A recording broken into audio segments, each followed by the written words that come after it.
ونعوذ بالله من شرور أنفسنا ومن سيئات أعمالنا من يهده الله فلا مضل له ومن يضلل فلا هادي له ونشهد أن لا إله إلا الله وحده لا شريك له ونشهد أن سيدنا ونبينا ومولانا محمدا عبده ورسوله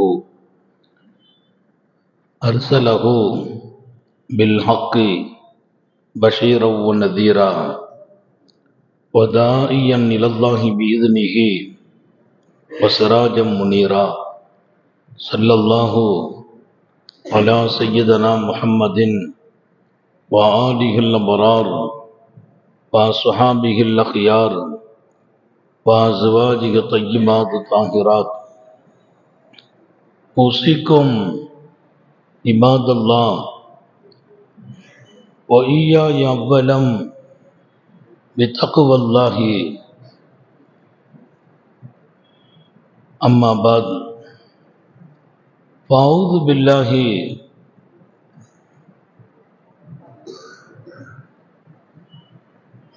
من الشيطان الرجيم بسم الله الرحمن الرحيم الذين ينفقون بالسراء والضراء والكاظمين الغيظ والعافين عن الناس والله يحب المحسنين صدق الله مولانا العظيم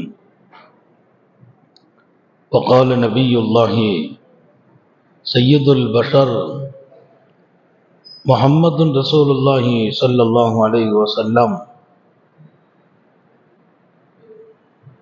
حبب إلي من دنياكم من ثلاث صدق نبي الله صلى الله عليه وسلم எல்லாம் வல்ல அல்லாஹுவின் அன்பும் மேலான கருணையும் நமக்கெல்லாம் வந்து சேரட்டுமாக. நமது உயிரினும் மேலான கண்மணி நபிகள் நாயகம் ஸல்லல்லாஹு அலைஹி வஸல்லம் அவர்களின் அன்பையும் ஷஃபாஅத்தையும் பெறுவதற்கு அல்லாஹ் நம் எல்லோருக்கும் தௌஃபீக் செய்வானாக. வல்ல ரஹ்மான் நமக்கும் நம்முடைய பெற்றோர், மனைவி, மக்கள், குடும்பத்தார் யாவருக்கும் உயிர் உள்ள வரையிலும் உடல் சுகத்தை நசீபாக்கி தருவானாக. மருத்துவமனை கஷ்டம், அதன் சிரமம் செலவுகளிலிருந்து நிரந்தரமான பாதுகாப்பை அல்லாஹ் நம் எல்லோருக்கும் கொடுத்தருள் புரிவானாக. வானம் பூமியினுடைய ஆபத்துகளை விட்டும், முசீபத்துகளை விட்டும், கெட்ட முடிவுகளை விட்டும் நம்மையும் நம் குடும்பத்தையும் பாதுகாத்து அருள் புரிவானாக. அவனுடைய படைப்புகளின் தீங்குகள் அனைத்திலிருந்தும் நம்மையும் நம் சமூகத்தையும் காத்தருள் புரிவானாக. அல்லாஹ்வின் மகத்தான பேரருளால் இன்றைய தினம் இங்கே மிக சிறப்பான திக்ர் மஜ்லிஸ் ரப்புல் ஆலமீன் அல்லாஹ் அவன் நாடி தேர்ந்தெடுத்து உங்களை, எங்கள் சமூக தாய்மார்களை இங்கே கொண்டு சேர்த்திருக்கிறான். சங்கை மிக்கவர்களே, அவனை நினைவு கூறுகிற சபை, உன்னதமான சபை. இங்கே அவனுடையவர்களாக நாம் ஆக வேண்டும் என்பதை உங்கள் கவனத்தில் நான் தரிபடுத்த விரும்புகிறேன். வாழும் காலம் நான் அவனுடையவனாக, இன்ன லில்லாஹி அஹ்ல் என்றார்கள் ஸல்லல்லாஹு அலைஹி வஸல்லம். அல்லாஹ்வுக்கு அவனுடையவர்கள் இருக்கிறார்கள், அல்லாஹ்வுக்கே அஹ்ல் இருக்கிறாங்கன்னாங்க. அஹ்லுன்னு சொன்னா குடும்பம்னு அர்த்தம். அல்லாஹ்வுடையவர்கள் இருக்கிறார்கள் என்று நபி பெருமானார் ஸல்லல்லாஹு அலைஹி வஸல்லம் சொல்வாங்க. யாரென்று கேட்கிற போது திருக்குர்ஆனை சுமப்பவர்கள் என்று உத்தம நபிகள் ஸல்லல்லாஹு அலைஹி வஸல்லம் அதற்கான பதிலை தருகிறார்கள். எங்களான சங்கைமிக்க அருமை சகோதரர்களுக்கு நான் ஞாபகப்படுத்துவேன், நம்முடைய நேரங்கள் பங்கீடு செய்யப்பட வேண்டும். நேரத்தை நாம் வகுத்து கொள்ள வேண்டும். இன்னலி மஅல்லாஹி ஸாஆத், நாயகம் ஸல்லல்லாஹு அலைஹி வஸல்லம் சொன்னாங்க, நான் நேரத்தை பங்கு வைத்திருக்கிறேன். எதற்கு நேரம்? சொந்த வேலைக்காக, மனைவிக்காக, குடும்பத்திற்காக, என் ரப்புக்காக. இன்னலி மஅல்லாஹ், அல்லாஹ்வோடு ஸாஆத், பல நேரங்களை. நம்முடைய நேரங்கள் வகுக்கப்பட வேண்டும்.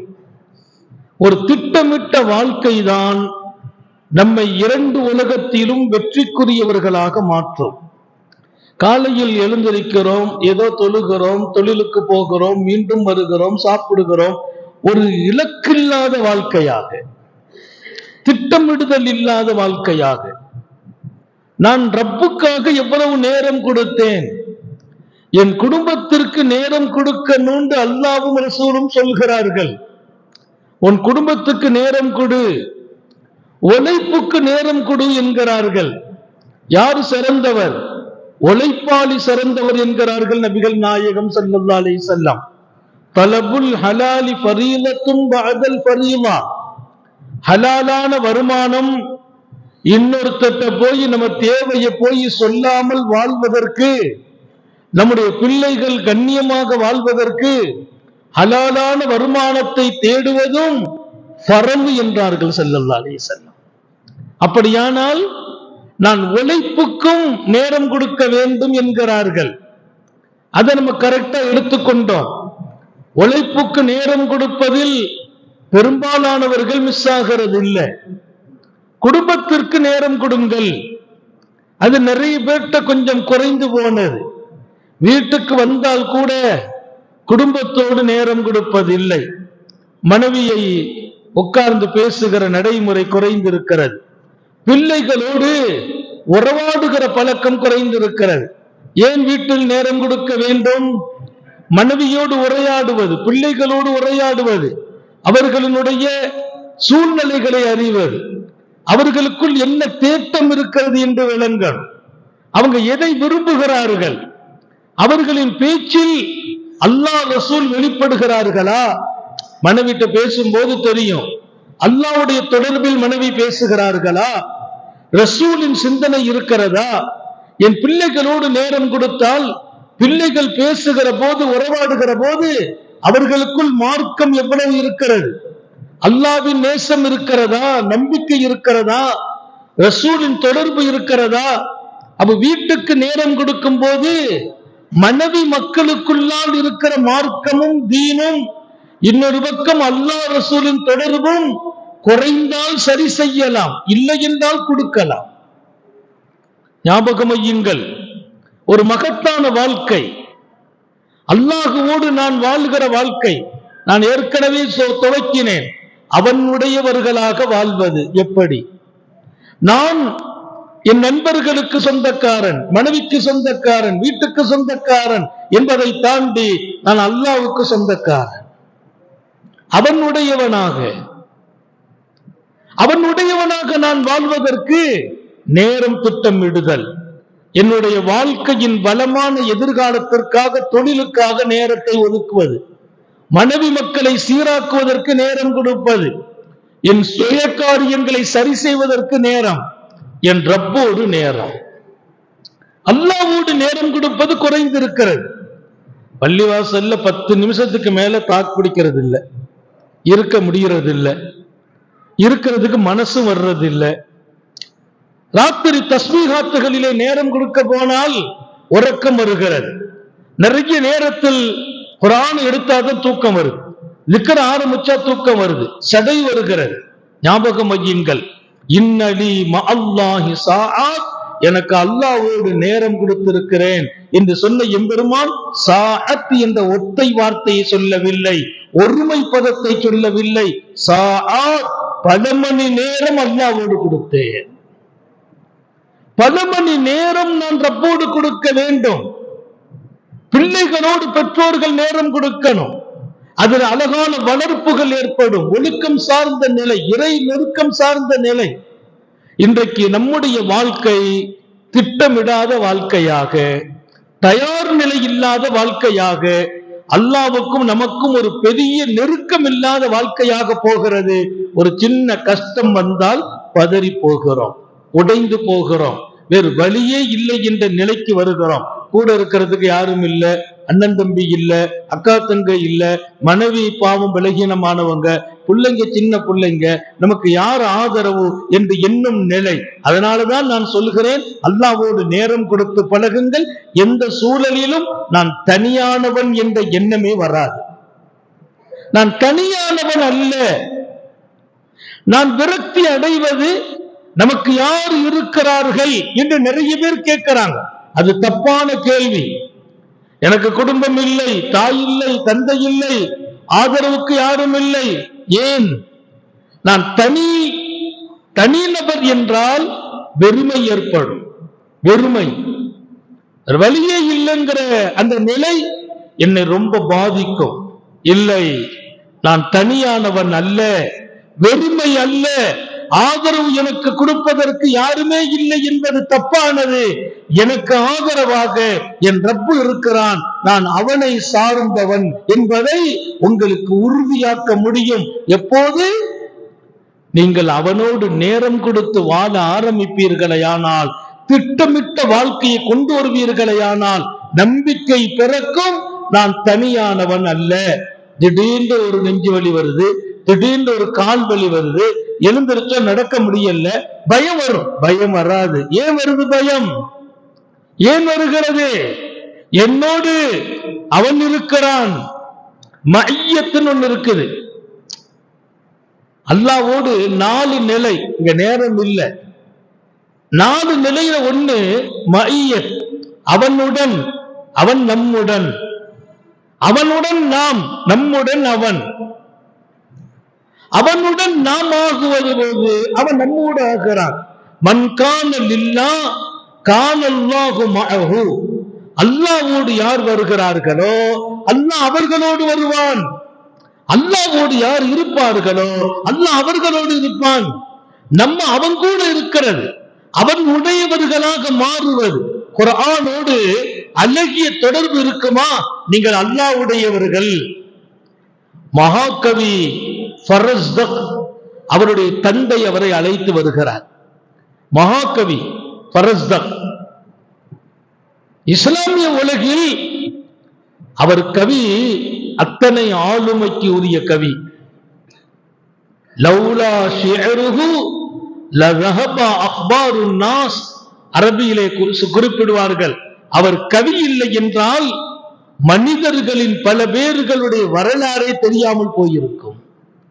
மனிதர்களில் பல பேர்களுடைய செய்தியே கிடைக்காமல் போயிருக்கும். லௌலா ஷிஅருஹு லذهب அக்பாரு الناس. யார பத்தியும் ரசூலுல்லாஹ்வுடைய குடும்பத்தை பற்றி கவி பாடினார். அவர் அகல பைத்தோடு பாடியவர். இன்னொரு பக்கம் சுன்னத் வல் ஜமாஅத்துடைய அகீதாவில், கொள்கையில் ரொம்ப ஆழமானவர்.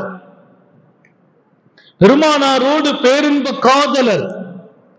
நபி பெருமானார் ஸல்லல்லாஹு அலைஹி வஸல்லத்தின் குடும்பத்தார்களை உயர்த்தி பாடுபடித்தவர், கவியமைத்தவர். அதனால்தான் அவர் கவி இல்லை என்றால் நிறைய சாலிஹீன்களின் செய்தியே தெரியாம போயிருக்கும் எழுதுறார். அந்த கவிஞரை சின்ன புள்ள அவரை கூப்பிட்டு வருகிறார். அவருடைய தந்தை சையதுனா அலி ரலியல்லாஹு அன்ஹு தர்பாருக்கு கூட்டு வர்றார். அலி ரலியல்லாஹு அன்ஹு தர்பாருக்கு கூட்டு வர்றார். மகாகவி ஃபரஸ்தக்கை கூப்பிட்டு வந்து தந்தை சொன்னார், நான், அவர் சின்ன புள்ள, அப்போ பின்னால்தான் அவர் கவிஞர், அவர் சின்ன புள்ள. தகப்பனார் சொன்னார், நான் என் மகனை பெரிய கவிஞனாக ஆக்கப் போகிறேன் என்றார். அந்த பருவத்தை வச்சு அவர் முடிவு எடுக்கிறார். சின்ன புள்ள என் மகனை பெரிய கவிஞராக ஆக்கப் போகிறேன் என்றார். சையதுனா அலி ரலியல்லாஹு அன்ஹு சொன்னார், முதலில் அல்லாஹ் உடையவனாக ஆக்குங்கள், அப்புறம் கவிஞனாக ஆக்குங்கள். அல்லிமுஹு கிதாபல்லாஹ் வஜ்அல்ஹு ஹாஃபிலன், அவருக்கு குர்ஆனை கற்றுக் கொடுங்கள், குர்ஆனில் அவரை ஹாஃபில் ஆக்குங்கள். சுப்ஹானல்லாஹ். ஹாஃபில் பெருமானார் ஸல்லல்லாஹு அலைஹி வஸல்லம் சொன்னாங்களே, இன்ன லில்லாஹி அஹ்லன், அல்லாஹ்வுக்கு குடும்பம் இருக்கிறார்கள். யார் அல்லாஹ்வின் குடும்பம்? ஹமலத்துல் குர்ஆன், குர்ஆனை நெஞ்சில் சுமந்தவர்கள் அல்லாஹ்வுடையவர்கள். சையதுனா அலி ரலியல்லாஹு அன்ஹு சொன்னாங்க, முதல்ல அவரை அல்லாஹ்வுடையவராக ஆக்குங்கள். அவங்க தகப்பனாரு பெரிய மனிதர், ரொம்ப மரியாதையான ஆளு. அலி ரலியல்லாஹு அன்ஹு சொன்னா தலைக்கு மேல ஏத்துக்கிடுவாங்க. நபியினுடைய குடும்பம், நபியினுடைய குடும்பத்தின் புகழை உச்சத்தில் சுமந்த பெருமக்கள் அவர்கள் எல்லாம் அல்லாஹ்வுடையவராக ஆக்குங்கள் என்றார்கள். குர்ஆனை கற்றுக் கொடுங்கள், ஹாஃபில் ஆக்குங்கள். அவர் சொன்னார், வீட்டுக்கு கூட்டு வந்தார் என் தந்தை பரஸ்தக் சொல்றார், என்ன குர்ஆனோடு கட்டி போட்டார். என் தந்தையின் இலக்கெல்லாம், என் தந்தையின் குறிக்கோள் எல்லாம் அரபுலகத்தில் பெரிய கவிஞனாக நான் வர வேண்டும். என்ன ஹாஃபில்கள் நிறைய இருக்கிறாங்க, ஆலிம்கள் நிறைய இருக்கிறாங்க, கவிஞர்கள் வேணும். அதுவும் ரசூலுடைய குடும்பத்தை புகழ்ந்து பாடுகிற கவிஞனாக நான் வரணும். அது ரொம்ப விசேஷமான கவிதான். நபியினுடைய குடும்பத்தை புகழ்வது நாவினிக்கும், உள்ளம் இனிக்கும், கேட்பவரின் செவியும் இனிக்கும். ரசூலுடைய குடும்பத்தை புகழ்கிற கவி, அது பெரிய பாக்கியம். ஆனால் என் தந்தை மகாகவி பரஸ்தக் சொன்னார், என் தந்தை என்னை குர்ஆனோடு கட்டி போட்டார், என்னை வீட்டிலேயே அரெஸ்ட் பண்ணி விட்டார், வெளியே போக விடல. சொன்னார், சையதுனா அலியின் கர்ரமல்லாஹு வஜ்ஹு இப்படி சொல்லிவிட்டார்கள். அலியின் கர்ரமல்லாஹு வஜ்ஹாவை அல்லாஹ் எனக்கு அவர்கள் மூலம் கற்றுக் கொடுத்து விட்டான், உன்னை நான் ஹாஃபில் ஆக்குவேன், நீ குர்ஆனை முடிக்கணும், ஹாஃபில் ஆகணும், அதற்கு பின்னால் தான் கவி உலகத்தில் கொண்டு இணைப்பேன். அந்த ஒரு வார்த்தை சாலிஹீன்களிடத்துல போய் நம்ம ஆலோசனை கேட்பது கூட நம்மை அல்லாஹ்வுடையவர்களாக ஆக்கிடும். நான் இன்றைக்கு உங்களோடு பேச விரும்புகிற செய்தி இதுதான், நீங்கள் அல்லாஹ்வுடையவர்களாக மாறுங்கள். எந்த நேரத்திலும் நீங்கள் பதட்டம் அடைய மாட்டீர்கள். நடு இரவில் பிரச்சனை வந்தாலும் நீங்கள் பதட்டம் அடைய மாட்டீர்கள். மக்கள் எல்லாம் எங்கோ காணாமல் போயிருக்கும் போது பதட்டம் வந்தாலும் நீங்கள் பதஷ்டமாக மாட்டீர்கள். ஊரே கொந்தளிக்கும், நீங்கள் அமைதியாக இருப்பீர்கள். ஏன்? நீங்கள் அல்லாஹ்வுடையவர்களாக ஆகுவது, அல்லாஹ்வோடு நாம் நேரங்களை கொடுக்க வேண்டும். தொழுகைக்காக, குர்ஆனுக்காக, திக்ருக்காக, முராகபாவுக்காக, முஷாஹதாவுக்காக. இன்றைக்கு நிறைய பையத்து பெற்றவர்கள் இங்கே இருக்கிறீர்கள். நாம் எவ்வளவு நேரம் அல்லாஹ்வோடு? ஒன்றை நான் ஆரம்பத்திலேயே சொல்லிவிட்டேன், நான் சம்பாதிப்பதற்கு நேரம் கொடுக்க வேண்டும் என்று அல்லாஹ்வே சொல்லியிருக்கிறான். அண்ணல் நபிகள் கடமை என்கிறார்கள். உங்களை எல்லாம் அல்லாஹ்வோடு நேரம் கொடுங்கள் என்று சொல்லி எங்கோ காத்துக்கு அழைக்கவில்லை, துறவரத்துக்கு அழைக்கவில்லை, தொழிலை விடச் சொல்லவில்லை. தொழில் செய்ய வேண்டும், வியாபாரம் செய்ய வேண்டும், வெளிநாடுகளுக்கு போக வேண்டும். எங்கே என் வாழ்க்கை, என் பிள்ளைகளின் எதிர்காலம், அதில் நான் நிற்பதற்கு நேரம் கொடுப்பது கடமை. அந்த கடமையை சரியா செய்துவிட்டு அல்லாஹ்வோடு நேரம் கொடுக்கிற கடமையில் குறை செய்வது நியாயமா? அது சரியானதா? மனைவி மக்களோடு நேரம் கொடுங்கள். மனைவி மக்களோடு நேரம் கொடுத்தால் இங்கே பரஸ்தக், கவிஞராக வேண்டிய பரஸ்தக் ஹாஃபிலாகிறார். தன் பிள்ளையை பற்றி அவர் கவலைப்பட்டார். அலி ரலியல்லாஹு அன்ஹு தர்பாருக்கு வருகிறார், இதோ கவிஞராக்க போகிறேன். இல்லப்பா, அல்லாஹ்வுடையவராக ஆக்கு. அல்லாஹ்வுடையவர்கள் நாம் என்று எத்தனை பேரால் சொல்ல முடியும்? நான் அல்லாஹ்வுடையவன். அல்லாஹ்வுடையவனா? நீங்க மகிழ்ச்சியா இருக்கலாம், எதை பத்தியும் கவலைப்பட வேண்டாம், எந்த பதஷ்டம் வராது. ஏன்? அவங்களுடையவர்கள். அவன் உங்களை பொறுப்படுத்துக்கிறான். ஒமை யத்தவக்கல் அலல்லாஹ், அல்லாஹ்வுடையவர்களாக யார் ஆகிவிட்டார்களோ, தன் பொறுப்பை அல்லாஹ் இடத்தில் யார் ஒப்படைத்து விட்டார்களோ, வஹுவ ஹஸ்புஹு, அதற்கு அவன் போதுமானவனாக ஆகிவிட்டான். குர்ஆன். ஒமை யத்தவக்கல்னா என்ன?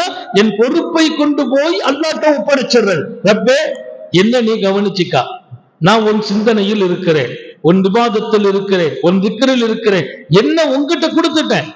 நான் என் கையில என்ன வச்சுக்கிடல, நான் பள்ளிவாசல்ல வச்சு சொல்றேன், என் கையில் என்ன நான் வைக்கல, என்னை என் ரப்பிட்ட ஒப்படைச்சாச்சு. எப்படி ஒரு உங்க ஊருக்கு வர்றோம், அல்லாஹ்ட்ட போய் சொல்வேன், அந்த ஊருக்கு நான் போறணுமா அனுப்பி வை, இல்லையா நிப்பாட்டி வை. ஏன்? என்ன உன்கிட்ட ஒப்படைச்சிட்டேன்.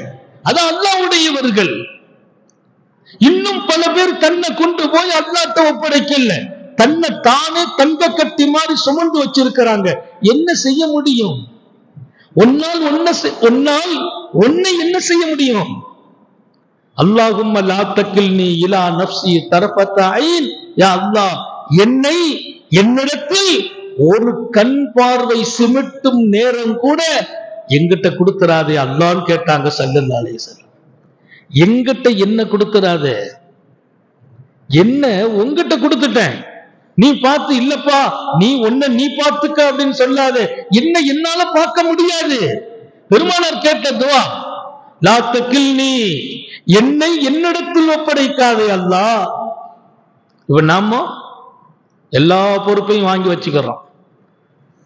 அதான் எங்கிட்ட கொடு, இதான் எங்கிட்ட கொடு, என்ன எடுத்துக்கிறோம், மனைவி எடுத்துக்கிறோம், பிள்ளை எடுத்துக்கிறோம். நான் அல்லாஹ்ட்ட போய் சொன்னேன், என் மனைவிய கூட எங்கிட்ட ஒப்படைச்சிடாதே, என் பிள்ளைங்களை எங்கிட்ட ஒப்படைச்சிடாதே அல்லாஹ். பிள்ளைங்களுக்கு ஏதாவது சோம் இல்லையா, 2 ரக்காத் தொழுதுருவேன், உங்ககிட்ட ஒப்படைச்சிட்ட ரப்பே. உன்னிடத்துல ஒப்படைக்கப்பட்ட பிள்ளைங்க, அவர்கள் உன்னுடையவர்கள், உன்னை சார்ந்தவர்கள். அவங்களை நீ தான் காப்பாற்றணும், அவங்களை நீ தான் பாதுகாக்கணும், அவங்க நோயை நீ தான் சரியாக்கணும். என்னால முடியாது. நான் என்ன செய்ய முடியும்?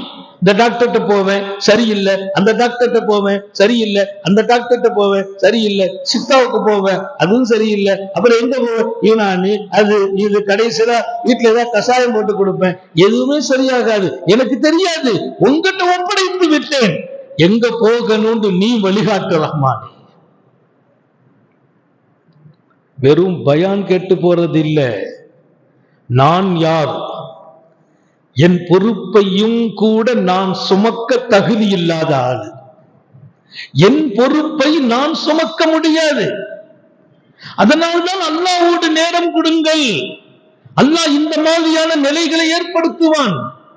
எனக்கு என்னை சுமக்கவே என்ற தகுதி இல்லை, எங்கிட்ட போய் என் மனைவி பொறுப்பு, பிள்ளைங்க பொறுப்பு, பிள்ளைங்களுக்காக நான் உழைக்கிறேன், சம்பாதிக்கிறேன், ஆனால் அவங்க பொறுப்பை நீ வச்சுக்க அல்லாஹ். அவங்களுக்கு ஏதாச்சும் ஒண்ணு நீ பார்த்துக்க, நான் வெளிநாட்டுக்கு போயிட்டேன், மனைவி மக்கள் உங்ககிட்ட விட்டுட்டு போற, அஸ்தௌதிஉல்லாஹா தீனக்கா வ அமானத்தக்கா. யார்ட்டையாச்சும் போய் பயணம் சொன்னா அவர் துஆ செய்யணுமா, அவர் துஆ செய்யணும். எப்படி துஆ? உன்னை, உன் பொறுப்பை அல்லாஹ்ட்ட ஒப்படைச்சிட்டேன், உன் தீனையும் அல்லாஹ் பாதுகாக்கட்டும், உன் அமானிதத்தையும் அல்லாஹ் பாதுகாக்கட்டும், உன் குடும்பத்தையும் அல்லாஹ்ட்ட ஒப்படைச்சிட்டேன். அல்லாஹ்ட்ட ஒப்படைச்சா ஒப்படைக்கப்பட்டது கரெக்டா இருக்கும். உமர் ரலியல்லாஹுனுடைய ஆட்சி காலத்துல ரொம்ப ஆச்சரியமான ஒரு நிகழ்வு, ரொம்ப ஆச்சரியமான நிகழ்வு. ஒருவர் மஸ்ஜித்ல இருந்து பேசிக்கிட்டு இருக்கிறார், மாலை நேரத்துல பார்க்கிறார், கபூர்ல கொஞ்சம் தீ எரியுது. அங்க ஏதோ ஒரு கபூர்ல தீ எரியுது, கொஞ்சம் லேசா தீ எரியுது. அவர் கேட்கிறார் பக்கத்துல இருந்த நண்பர்கிட்ட, என்னப்பா கபூர்ல தீ எரியுது? அது இன்னைக்கு எரியலம்மா, அடக்கின நாள்ல இருந்து எரிஞ்சுக்கிட்டு இருக்கு, அடக்கின நாள்ல இருந்து எரிஞ்சுக்கிட்டு இருக்கு, லேசா எரியும், மாலை நேரத்துல சின்னதாத்தான் எரியும், நாங்க யாரும் போறது இல்லை, என்ன அதனால கபூர் ஒன்னும் கரிஞ்சு போகல, தீ பரவல்ல, அது எரிஞ்சிட்டு இருக்கு. அவர் யாருடைய கபூருன்னு கேட்டார். விசாரிச்சா உங்க மனைவியுடைய கபரு. அவர் வெளிநாட்டில் இருந்தார், அல்லாஹ்வுடைய பாதையில போயிருந்தார், தீனுக்காக வேண்டி போயிருக்கிறார். உமர் இப்னு கத்தாப் ரலியல்லாஹு அன்ஹுடைய உத்தரவோடு. அந்த நேரம் மனைவி மௌத்தா இருக்கிறாங்க. மனைவி மௌத்தா இருக்கிறாங்க. அந்த மனைவி மௌத்தா போன நேரத்துல அவங்கள அடக்கம் செய்திருக்கிறாங்க. அந்த நேரம் அந்த அம்மா கர்ப்பமா இருந்தா, நிறை மாத கர்ப்பிணி. நிறை மாத கர்ப்பிணி. அந்த இடத்துல தீ எரியுது. அவரு போய் ஏன் மனைவியா போறாரு. அந்த கபரை தீ எரியுது இல்ல, அந்த பக்கமா தோண்டா கபருக்குள்ள குழந்தை விளையாடி கொண்டிருக்கிறது. குழந்தை உடனே தூக்கிட்டார். பல நாளா எரியுது. அந்த குழந்தையை தூக்கிட்டு வந்த பின்னால தீ எரியல. அது ஏதோ உன்னை அறிவிக்கிறது அந்த தீ. அந்த குழந்தைய அது வளர்ந்து நல்லா வளர்ந்து சின்ன 15 வயசு 6 வயசு கூப்பிட்டுட்டு வருகிறார் ஜனாதிபதி தர்பார். உமர் சொன்னாங்க, உலகத்துல இப்படி ஒரு அடையாளத்தை நான் பார்த்ததில்லப்பா. ஒரு காகம் இன்னொரு காகத்துக்கு எப்படி ஒப்பாக சமமா 2 காகத்தை விட்டோம்னா இந்த காகம் இந்த காகத்தை அடையாளம் கண்டுபிடிக்க முடியுமானா முடியாது. ரெண்டும் ஒண்ணுதான். அந்த காகத்துல ஒரு வெள்ளை இருந்தா அது வெள்ளை காக்கன்னு சொல்லலாம். ரெண்டும் கருப்பா இருக்குது. ஒரு 10 காகம் வந்துட்டு போச்சு வைங்க, உங்க வீட்டுல வந்து மீனை தூக்குன காகம் எதுன்னு கண்டுபிடிக்க முடியுமா? முடியாது. ஒன்னா பறந்து போயிட்டு வாயில மீன் இருந்தாலும் கண்டுபிடிக்கலாம். அவங்க சொன்னாங்களாம், அஷ்பகு ஹாதா பி ஹாதா கஷ்பகில் குராபி பில் குராப். காகம் காகத்துக்கு ஒப்பா இருப்பதை போல் இவரும் இவர் மகனும் இவ்வளவு ஒப்பாக இருக்கிறார். இவர் முகம் அப்படியே மகன்ட இருக்குது, இவர் அமைப்பு மகன்ட இருக்குது. என்னப்பான்னு கேட்டாங்க. இவ்வளவு ஒப்பு என்ன? அவர் கதையை சொல்றார். நான் வெளிநாட்டுக்கு போனேன். போற போது இந்த மாதிரி என் மனைவி மூத்தாயிட்டாங்க. வந்து பார்த்தேன்னா அந்த பையன், இப்ப அந்த பையனை தூக்கிட்டேன்னா அந்த பையனை தூக்கி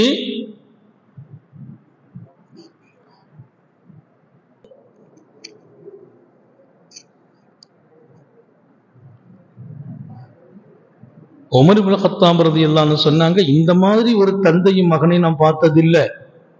தந்தை மகனும் இவ்வளவு ஒப்ப பார்க்கல. அப்ப அவர் சொன்னாராம், இந்த மாதிரி கபூர்ல தீ எரிஞ்சிச்சு, பார்த்தேன் புள்ள இருக்குது. அந்த புள்ளையை நான் தூக்கிட்டேன். ஒரு டவுட், மனைவி மௌத்தாகி பல நாள் ஆச்சு. பல நாள் ஆன பின்னால குழந்தை பெற முடியுமா? இந்த குழந்தை நம்ம குழந்தையா அப்படிங்கிற டவுட் வரணும். வரல. ஏன்? அந்த முகம் கோலம் எல்லாம் என்ன மாதிரி அல்லாஹ் அப்படி ஆக்கணும். ஏன் தெரியுமா? நீ சந்தேகப்படாம உன் மகன் முடிவு எடுக்க. இல்ல யாராவது சொல்லுவாங்க உன் மகன் இல்லப்பா, சொல்லவே முடியாது. மாராயித்து பெருமான அசத் ஊருக்கு கத்தாப் சொன்னாங்க, யாரையும் பார்க்கவில்லை எந்த ஒரு தந்தையும் அஷ்பகு பிப்னிஹி, மகனுக்கு ஒப்பாக இவ்வளவு ஒப்பா. அப்ப அல்லாஹ் உன் மகன் தான்ங்கிறத யாரும் மறுக்க கூடாது. ஏன்னா மௌத்தா போய் பல நாள் கழிச்சு கபருக்குள்ள இருக்குது புள்ள, எப்படி உயிரோடு இருக்க முடியும்? குழந்தைக்கு எப்படி அவ்வளவு நாள் உயிர் கிடைக்கும்? என்னப்பா நடந்துச்சுன்னு கேட்டான். இல்ல, நான் வெளிநாட்டுக்கு அல்லாஹ்வுக்காக தாங்கள் அனுப்புன போது போனேன். போகும்போது என் மனைவி கர்ப்பமா இருந்தாங்க. அல்லாஹ்ட்ட சொன்னேன், அல்லாஹ் அஸ்தௌதிஉகா மாஃபி பத்னிஹா, என் மனைவியின் வயிற்றில் உள்ள குழந்தைக்கு உன்னை நான் பொறுப்பு சாட்டி விடுகிறேன். என் மனைவியின் வயிற்றில் உள்ள குழந்தை உன்னிடத்தில் பொறுப்பு ஒப்படைத்து விட்டேன். அவங்க கர்ப்பமா இருக்கிறாங்க, என்னாலெல்லாம் கவனிக்க முடியாது, நான் வெளிநாட்டுக்கு போறேன். அந்த கர்ப்பத்தில் இருக்கிற புள்ள உன்கிட்ட பொறுப்பை கொடுத்துட்டேன், நீ பார்த்துக்கான்னு சொல்லிட்டு போனேன். அங்க இருந்து போயிட்டு வந்தா என் மனைவியினுடைய கபூர பல நாளைக்கு பின்னால தோண்டினா அந்த வெளிச்சத்துல அந்த குழந்தை இருந்து தூக்கிட்டு வந்தேன். உமர் இப்னு கத்தாப் அல்ஹம்துலில்லாஹ்னு சொல்லினா, என்னப்பா நீ என்ன வாழ்க்கை செய்தா, என்ன முறையில நீ அப்படி சொன்ன? நீ இப்படி சொல்லிருக்கணுமே, அஸ்தௌதிஉல்லாஹ் அஸ்தௌதிஉகா அஸ்தௌதிஉல்லாஹ். முதல்ல அல்லாஹ்ட்ட ஒப்படைக்கிற யாரை? லக்கா ஒமாஃபி பத்னிஹா, என் மனைவியை, என் மனைவியின் வயிற்றில் உள்ள பிள்ளையை என்று சொல்லியிருந்தால் உன் மனைவியும் கிடைத்திருப்பார்களே. அல்லாஹ்ட்ட நீ சொன்னாயே, ஒப்படைத்தாயே, ஒப்படைத்தால் அவன் மகத்தானவன். என்ன இருந்துச்சு? கபருக்கு போன தோன்ன ஐயுகல் முஸ்தௌதி குல் அமானத்தல். கபருக்கு போன தோன்ன கபூர்ல இருந்து சத்தம் வந்துச்சு. என்ன சத்தம்? ஐயுஹல் முஸ்தௌதி, என்னிடத்தில் பொறுப்பை ஒப்படைத்தவனே, இதோ உன் அமானிதம் இங்கே இருக்கிறது, எடுத்துக்கொள். என்னிடத்தில் பொறுப்பை கொடுத்தவனே, உன் அமானிதம் இங்கே இருக்கிறது, எடுத்துக்கொள். அந்த குழந்தையை தூக்கினேன். சந்தேகம் இல்லாமல் என் குழந்தை தவறு செய்தில்லை, அழகா நடந்திருக்கிறாய். கொஞ்சம் இன்னும் தெளிவாக என் மனைவியையும் உன்னிடத்தில் ஒப்படைத்துட்டு போறேன்னு சொல்லியிருந்தால் அந்த சீதேவியையும் அல்லாஹ் அமானிதமாக ஏற்று கொடுத்திருப்பானே. நான் இன்றைக்கு பேசும் இந்த செய்தி, இங்கே பையத்து பெற்ற முரீதுகளும் மற்றவர்களும் இருக்கிறீர்கள், பாடம் பெறுங்கள். நான் அல்லாஹ் உடையவனாக வாழ வேண்டும், என் பொறுப்பை என் ரப்பிடத்தில் ஒப்படைத்து வாழ வேண்டும். ஒமையத்தவக்கல் அலல்லாஹி ஃபஹுவ ஹஸ்புஹு, பொறுப்பை யார் ஒப்படைத்தார்களோ அல்லாஹ்வே அந்த பொறுப்பை நிறைவேற்றுவதற்கு போதுமானவன். ஃபஹுவ ஹஸ்புஹு, அதை நிறைவேற்றுவதற்கு அவன் போதுமானவன். யார்கிட்ட கொண்டு பொறுப்பை கொடுத்தானோ அவங்க இருக்கணுமே. அவர் போகும்போது மனைவிட்ட, எம்மாங்க வா, உன்னை நம்பிதான் கருவை விட்டுட்டு போறேன், என் புள்ள கருவுல வளருது, என் புள்ளை நீ பாதுகாத்துக்கமா அப்படின்னு சொல்லிட்டு போயிருந்தா கதை நடந்திருக்காது. நமக்கு நிறைய பேர் அப்படித்தான் சொல்லிட்டு போவோம் பொஞ்சாரிட்ட, பிள்ளைகளை பத்திரமா பாத்துக்கா, நான் எங்க போனாலும் அல்லாட்ட சொல்வேன், அல்லா என் பிள்ளைகளை விட்டுட்டு போறேன், என் மனைவி விட்டுட்டு போறேன், நீ பாத்துக்கா. மனைவிட்ட சொல்வேன், பிள்ளைங்களை கொஞ்சம் கவனிச்சுக்கம்மா, உன்னையும் சேர்த்து அல்லாட்ட ஒப்படைச்சிட்ட. நம்ம போலாம், ராகத்தா போயிட்டு ராகத்தா வரலாம், நம்பிக்கை இருக்குது. வீட்டுக்கு வந்தா சிறப்பா இருப்பாங்க. எனவே அல்லாஹ்வுடையவர்களாக மாறுங்கள். நேரம் கொடுங்கள், குடும்பத்திற்கு பிள்ளைகளை உருவாக்க முடியும். ஃபரஸ்தக் நேரம் கொடுத்தார், தன் பிள்ளையை கவிஞராக்க போகிறேன் என்றார். சையதுனா அலி ரலியல்லாஹு அன்ஹு சொன்னாங்க, வேண்டாம், அது பின்னால் பார்ப்போம், அல்லாஹ்வுடையவனாக ஆக்கு, குர்ஆனை கொடு, ஆபிலாக்கு. இன்றைக்கு நீங்கள் பார்க்கலாம், கவிஞர், மிகப்பெரிய பெண்ணும் பெரிய கவிஞர், மகாகவியாக ஃபரஸ்தக் உருவானார். பெருமானாருடைய அகல பைத்துகளை பாராட்டி அவர் படித்த கவிகள் ஏராளம் ஏராளம். அண்ணல் ஜைனுல் ஆபிதீன், இமாம் ஹுசைன் ரலியல்லாஹு அன்பு மகனார் ஜைனுல் ஆபிதீனை அவர் பாராட்டி படித்த கவிகள் பக்கம் பக்கமாக இருக்கிறது. அப்படிப்பட்ட மகாபெரிய கவி ஃபரஸ்தக் ஹாஃபிலான பின்னால் கவிஞராக ஆனார். எவ்வளவு பெரிய பாக்கியம்! 30 ஜுஸும் இதயத்துல சுமந்த போது அவர் அஹ்லுல்லா, அல்லாஹ்வுடையவராகிறார். இப்ப அவர் கவி எப்படி ஆச்சு? அஹ்ல பைத்தை பாராட்டியாச்சு. அவர் அஹ்லுல்லாவாக ஆனார், அஹ்ல பைத்தை பாராட்டினார். அல்லாஹ்வுடையவராக போன போது அல்லாஹ்வுடையவர்களாக இருந்த நபியின் குடும்பத்தை பாராட்டி படிக்கிறார். இன்றைக்கு அவருடைய கவி உலக அரங்கில் மிகுந்த மரியாதைக்கு இருக்கிறது. சாலிஹீன்களை அதிகமாக நினைவு கூறியிருக்கிறார். எனவே பரக்கத்தான இந்த மஜ்லிஸ், திக்ர் நடத்தணும், துஆ இருக்குது. நான் உங்களோடு இந்த கருத்தை முழுமைப்படுத்துவேன். உங்கள் உழைப்புக்கு நேரம் கொடுங்கள், ஹலாலான வருமானத்தை தேடுவோம், யாரிடத்திலும் தேவையாகாதீர்கள், உங்கள் தேவையை அல்லாஹ்வை தவிர யாரிடத்திலும் சொல்லாதீர்கள். உங்க கஷ்டத்தை அல்லாஹ்ட்ட சொல்லுங்க, சாலிஹீன்கிட்ட துஆ செய்ய சொல்லலாம். இன்னொருத்தட்ட போய் நம்ம குடும்பத்துக்காக கேட்கற கூடாது. அல்லாஹ்ட்ட, அவனிடத்தில் உங்கள் தேவைகளை, உங்களுக்கு குடும்பத்தோடு நேரம் கொடுங்கள்.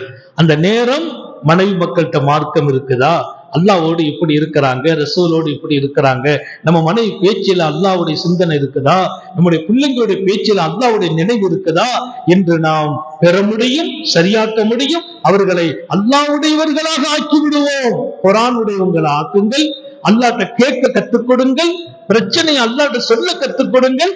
எந்த விஷயமும் அல்லாஹ்ட்ட போய் தன்னை ஒப்படைக்கிற வாழ்க்கையை கொடுங்க.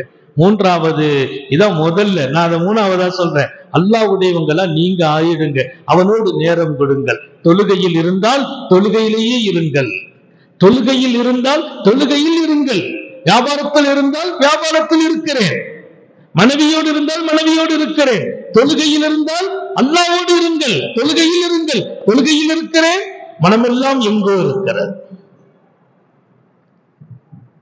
திக்ரா, திக்ரில் இருங்கள், திக்ருக்குள்ளே இருங்கள். அல்லாஹ்வுடைய நினைவுதான் திக்ர். அவனுடைய திக்ருக்குள்ளே அவன் நினைவு இருக்கட்டும். அவன் நினைவு இல்லாமல் சுத்திக் கொண்டே இருப்பீர்களா? அல்லாஹ்வோடு நேரம் கொடுக்கவில்லை, 1 மணி நேரம் திக்ர் செய்த அல்லாஹ்வுடைய நினைவே வரல, அதுக்கு பேரு திக்ர் இல்ல. திக்ர் என்றால் அவன் நினைவு. சுப்ஹானல்லாஹ் சுப்ஹானல்லாஹ் சுப்ஹானல்லாஹ் சுப்ஹானல்லாஹ் சுப்ஹானல்லாஹ் சுப்ஹானல்லாஹ் சுப்ஹானல்லாஹ். அதில் என்ன பலன்? சொன்னதற்காக நன்மை உண்டு, சொன்னதற்காக நன்மை உண்டு. என் ரப்பு கைவிட மாட்டான். ஆனால் திக்ரிலே இருக்கும் போது திக்ரிலேயே இருங்கள், தொழுகையில் தொழுகையிலேயே இருங்கள். நீங்கள் அல்லாஹ்வுடையவர்கள்.